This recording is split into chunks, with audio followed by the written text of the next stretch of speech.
Now we're on the second part of this particular lesson, and students have already labeled their rectangle. So we have their rectangle labeled. And now we're going to be moving on to the area of a right triangle. Now you're going to start with, again, this is going back to letting and allowing students to explore and discover. It says take a card and draw in one diagonal using a straight edge. So I've got my straight edge. You've got your ruler, and you're going to take it and you're going to draw a line from one corner to the next corner. And when we do that, you're going to discuss with your students what has happened when we drew that line.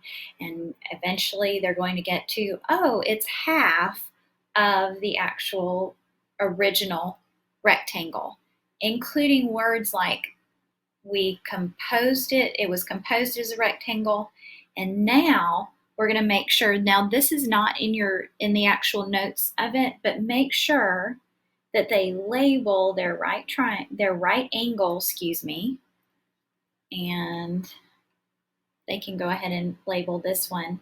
I don't have them actually do both of them, but you're going to take your index card and cut where your line is. And when we do this, we talk about a lot. What happened to the rectangle? It's half. That's right. So what would make sense with the formula? If it's half of a rectangle, the formula for a rectangle is area equals base times height. So what will we need to do to figure that out? So you're really allowing them to discover that formula, and eventually they'll come to, oh, it's half. So the formula is going to be half base times height, and again, you want them to label the base and the height. And then we have both the formulas written here and here. I have them label it and glue it onto that construction paper.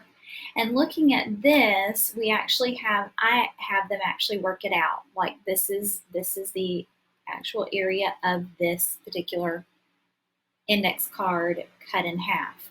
Now, cutting in half is also called decomposing, and that's part of your course of study for this lesson, is they compose and decompose to find those formulas.